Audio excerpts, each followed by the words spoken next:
It's the Real News Network. I'm Sharmini Pires coming to you from Baltimore. In the UK, opposition Labour Party's candidate Jeremy Corbyn is closing in on the Conservative Party's lead of Theresa May. The Conservatives' lead in election polling is down from a 20-point lead they had when Theresa May announced the snap election back on April 18th.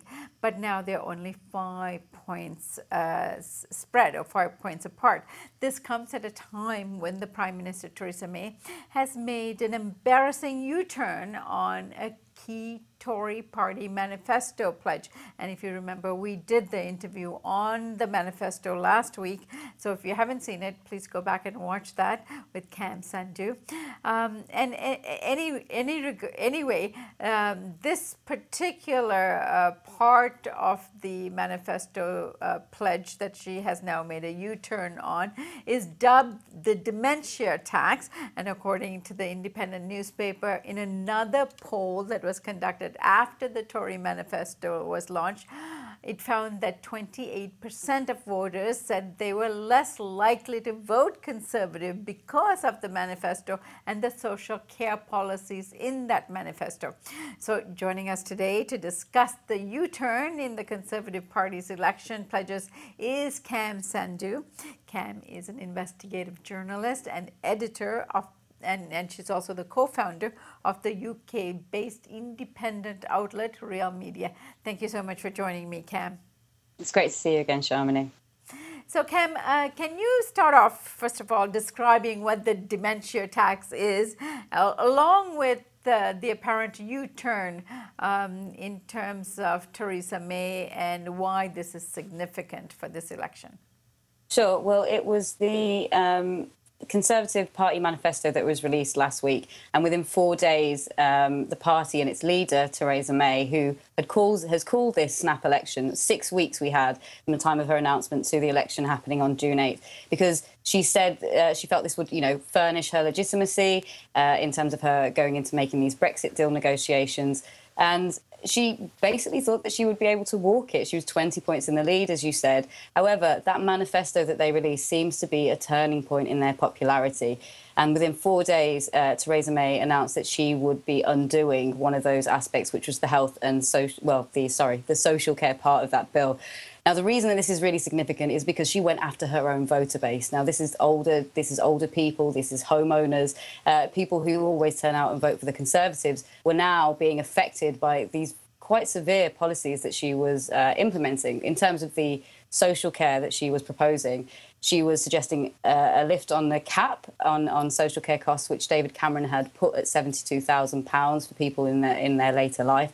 She did away with that and said there could be no cap on the amount that it could cost you, and that they would extract that money back from people who are receiving home care, who don't have their houses put into their assets for their social care bills. They would start removing home equity as a part of their care costs to pay for them. And that means that after they die, their homes would be repossessed by the government, and they would take that as a kind of payment. This is what's seen lots of their voters turn around and say, actually, this is definitely a step too far for us. And yeah, since then, and this notably, it was after the Manchester attack, actually, which we've all kind of been reeling from. And it's only today that these parties have got back to campaigning that we saw a poll that saw, the Conservatives only have now a 5-point lead over Labour. It is just one poll. However, it is promising. And I think for the first time we can say that Jeremy Corbyn is certainly providing an opposition. And I don't think people can say he's unelectable anymore. Right.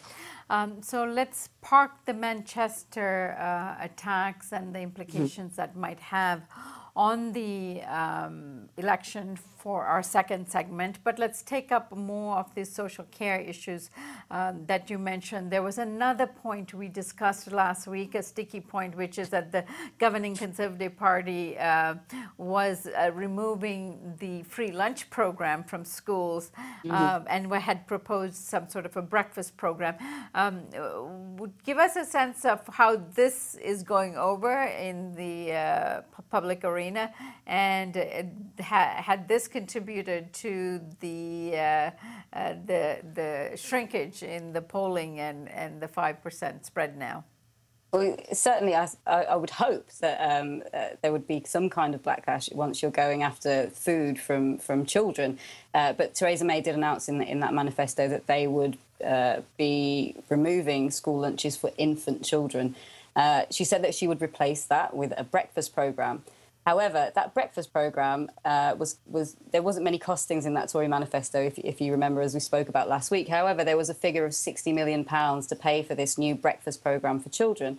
Now, when the Conservative government were challenged on the fact that this would only allow 7p per child to feed them on this breakfast programme, they said that they had got the figures wrong, but that they had no idea what it would actually cost to implement this breakfast programme. So not only are we seeing them take these lunches away from children, they now don't really have the resources and don't know what it will cost to implement any kind of food that they're offering to school children and infants.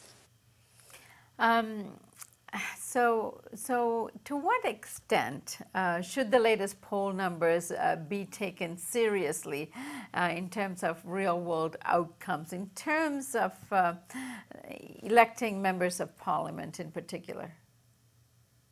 As I said, it's one poll, and it's certainly something that Labour supporters and perhaps people who are leaning more towards the left in this country are taking as a positive thing.